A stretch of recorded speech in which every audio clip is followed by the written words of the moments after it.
Hello everybody, welcome to Nostalgia Goggles. I'm Chris, also known as Retro Gaming Nerd, and let's talk about it.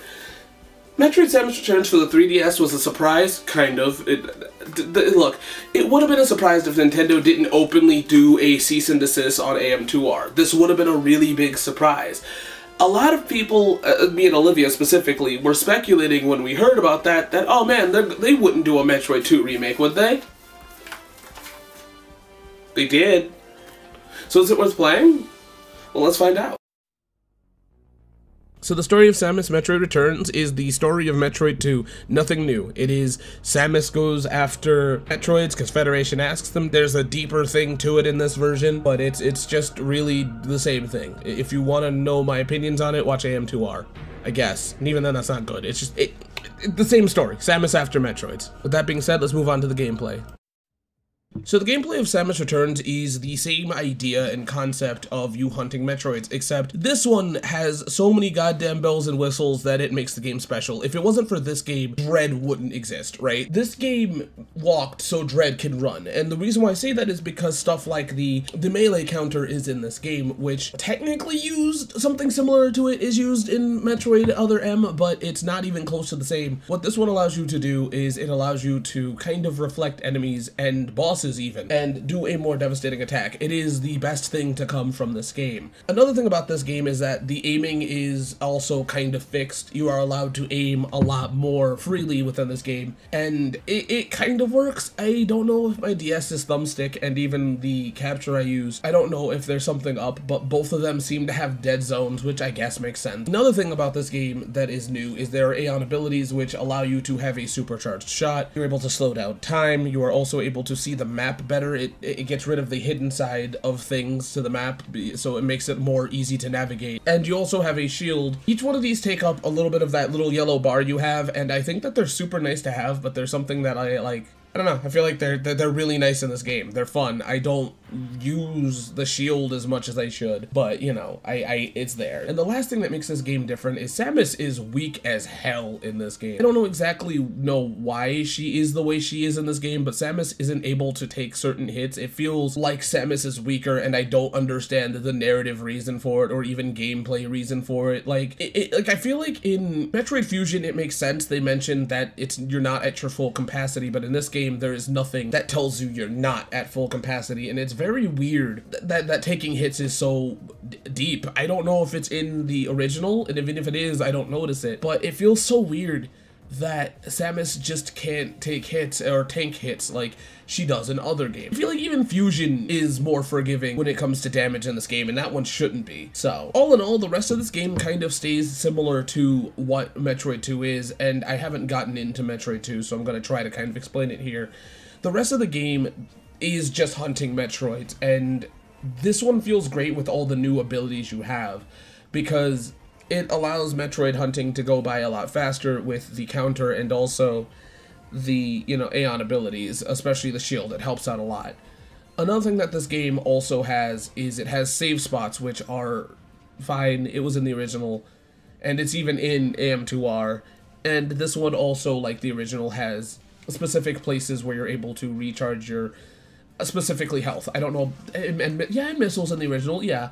Despite all the new things, I feel like it's still better than the original game to a degree, and I feel like if you're ever sitting there trying to go, hey, which Metroid 2 should I play? This is it. This is the one to play outside of AM2R. I've said that in my video of AM2R as well. I think that the stuff that is added that is new is great, but I think the one issue that I really have with this game is the fact that Samus just can't take a hit. It really bothers me, and that might just be because I need to do better. I need to be better. I need to dodge enemies better. That might just be the issue. It might be a me issue, but I feel like, I don't know, it really does kind of make the game a little more annoying. But also the great thing is the Aeon abilities are great because they do kind of remedy one of the biggest problems with Metroid is that the map is kind of cryptic, and it doesn't fix it, but being allowed to have an ability that if you're stuck you can just press it and, you know, go. It's nice to have that, you know? Another thing about this game is that the touchscreen is very necessary. I can't believe it took me this long to talk about it. The touchscreen allows you to switch between your grappling hook, your lasers, and your missiles, and it's frustrating. I hate it. I think that that's the worst thing about this game is the touchscreen because it is so necessary, and your ice beam, which normally is just your shot, is now something that can be switched, which is cool, which is fine, whatever. But the fact of the matter is that I don't use it as much because I have to actively switch it, and it makes tense moments in the game kind of frustrating because switching between it on the DS, especially the older DSs, is a pain. And even then on the newer DSs, because I had the new DS, the 2DS, the big one, XL, I think, and that was a pain to switch in between them. It was not a big deal at the time, but now that I'm playing this again using a emulator, which I'm going to be honest, I use that, and that's what makes it frustrating because now I have to take my hand off of it. There's ways to probably map it, but it's still frustrating, and even then, playing it on original hardware, it still was kind of frustrating. It's simple, it's easy, you just move your finger over to it and tap, but it's still annoying that you have to do it, and there's not another way to do it. And last but not least, the game is ran by the circle pad. Why is this important? Because the D-pad allows you to switch between your Aeon abilities, and I feel like as somebody like me that likes playing Metroid with the D-pad, I've just had to deal. I know Dread doesn't allow you to do it either. I think you can, there's probably ways in the game to do it, but like, I still feel like it's just, I don't know, I feel like using the circle stick is fine, it's doable, it's something I have to get over. It's just a me issue. All in all, the game is super solid. I'm going to nitpick the shit out of it because I like this franchise. I don't know how important any of this is to anybody. So with that being said, I should really move on to presentation. This game is glorious, y'all. I don't even know how to describe how great this game looks. Starting off with Samus's new armor. There's new detail in this armor that is downright sexy. I love Samus's armor, I do. But like this version of it is awesome. I love the Varia suit, the gravity suit, which is not in the original, but it's here. And I also like the starting suit. All of it just looks amazing. Another thing that's really great about this game is that it does utilize the 3D for the 3DS. Not super, but it does have, the backgrounds are a lot more active. It's like one of those Dread things of where they focused a lot on the backgrounds, and I really think it's nice to have that. You don't need to play it in 3D, but all in all, this game is great when it comes to that. And like I said at AM2R, the music is also very great. It's very familiar in this version, and I think that that's just great to have. All in all, the presentation of Metroid Samus Returns is really, really great and really, really awesome. And I think that Nintendo did a really, really, really good job, especially since it is a game that just looks great. That's all I have to say. It looks great. So with that being said, none of it matters if you can't get your hands on the game. So Samus Returns only came out for the Nintendo 3DS, so when it comes to accessibility, there you go. It is not going to be hard to find.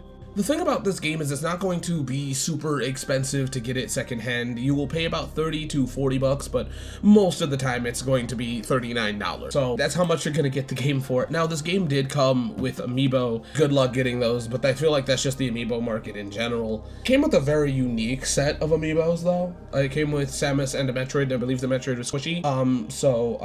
I don't have those. I only have the Dread set. But yeah, I feel like, and then there is a special edition which I saw for about like 70 bucks. Either way, this game's super accessible. I feel like if you're somebody that has a 3DS and you're looking for a fun time, this is it. This is great. You should get it. With that being said, let's move on to the goods and the bads.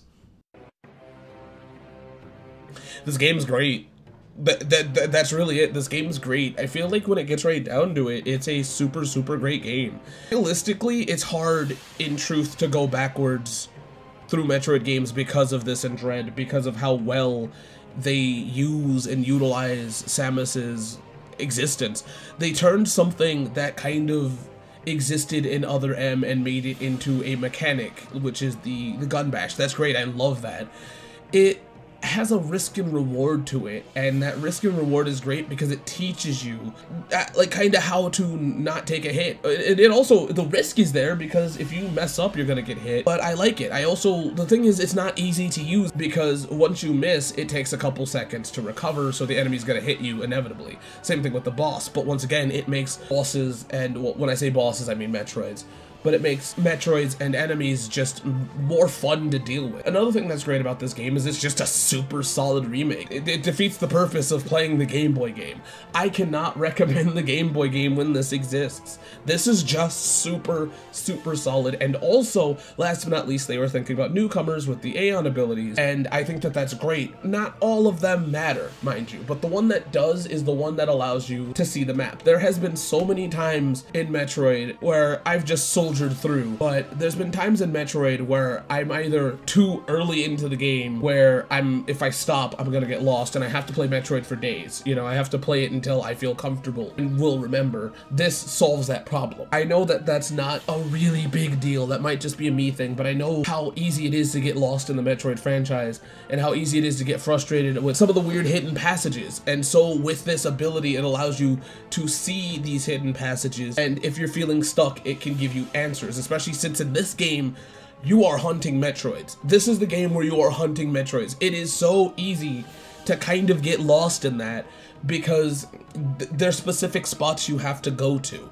And with this ability, now you can look at the map and press it and go, okay, I missed that spot. This is maybe where it is. And that makes this game 100% better than the original one, because the original one doesn't even have a map. But I think that it's just nice to have the map. It's nice to have that ability, and I think it's just a solid game. Actually, last but not least, when it comes to the aiming, yes, I feel like it might be my thumbstick. Playing Super Smash Bros. On the 3DS ruined my thumbstick. The console has not been the same since then. So me talking about the aiming thing is probably a me issue, but to have a free aiming in Metroid, beautiful. It's all in all, it's nice. It's a perfect move forward to what Super Metroid did. Super Metroid allows you to shoot diagonal. This one allows you to shoot all around, and it makes dealing with Metroid, dealing with enemies easier. It doesn't make the game easier, but it just makes it just, you know, it puts more of your failings into your hands, and I think that that's what makes it great. I might not sound super enthusiastic about this game, and that's only because AM2R exists. But if it never did, this is perfect. This game, hell, even with it existing, this game is perfect because it does different things that AM2R doesn't do. They both, okay, so in AM2R, I said that in accessibility, I brought up the fact that both games can exist. I said that either way, you can buy one version and still play the other version, and you can. You're gonna get different experiences. I'm an old head, so of course AM2R is going to be my go-to. But even then, this is just here. It's great to have it. If you're somebody that's new to Metroid, this is going to be the game you want to play. AM2R, I feel like, is great, and I could recommend it 100 times over, but if you are not familiar with the franchise and you're jumping into it, you're gonna get frustrated. You shouldn't get frustrated with this one, outside of Samus being a little weak, but even then, I feel like once you understand and get down the controls and you use the Aeon ability shield, it solves and remedies most of these problems. So at the end of the day, this game is super solid. It's just kind of hard for me to go back and forth, and doing this marathon and jumping straight through it like I did, it's so hard for me to kind of cope with AM2R in this. Even though this game is super solid, it's great. And I loved this one way before AM2R. I still do love this game today. It's just, it does have some minor issues that make it hard. With that being said, let's talk about them. So when it comes to the bad, I have two problems. One of them is kind of controllable, and then the other one is out of my hands and something that really doesn't matter. I feel like the biggest problem I have with this game is the touchscreen. Touchscreen really makes me kind of just not want to play this game. I hate how there's not another way to switch between your grapple, your blaster, and your ice beam. I feel like it just should have been the regular beam. I have no clue why they did that. In every other Metroid, it normally is just integrated upon, and I don't know why it's there. It's nice that it allows you to fight Metroids. It gives you a better chance. You're not relying on rockets, which is a big problem for the first one because you can run out of rockets a lot. But in this one, I haven't had that big of an issue. I just do not like how the touchscreen is implemented, and it's not even a big issue. I just don't like it. And another issue with this game that I have is that it came out on the DS, I feel like that's another problem, is that the DS for me is just, I love the console, great console, but I just kind of wish that it came out on the Switch or even the Wii U. The Switch was, I think, the thing at the time. I don't know why it didn't come out on it. And eventually we got Dread, which is close to this, but yeah. All in all, I feel like the bads are just whatever. I think the worst thing about it is the touchscreen, but like, it's really whatever. So, with that being said, let's move on to the final thoughts. So, is Metroid Samus Returns worth playing today? I had to check. This is my third take.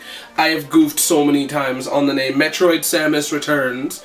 For the 3DS, is it worth it? The answer is, yeah. I feel like if you're somebody that hasn't played the Metroid franchise, this is definitely your game. But if you are somebody that has played it, it's also your game. It doesn't sacrifice what makes this franchise great. Instead, it builds upon stuff that can be complained about or stuff that people might not like backtracking and also the hidden segments of the game, because there are hidden passageways, and this does definitely solve that. But you've heard me talk about this game enough. This one got a longer review, so I guess I'm going to end it here and just say, yeah, this is worth it. Thank you for watching this one. I don't know why it was as long as it is. I had a lot to say, weirdly enough. Oh my goodness. With that being said, I'll see you guys next time when we end this with Metroid 2, the original. Thank you. No, seriously, if you've made it to the ending, thank you.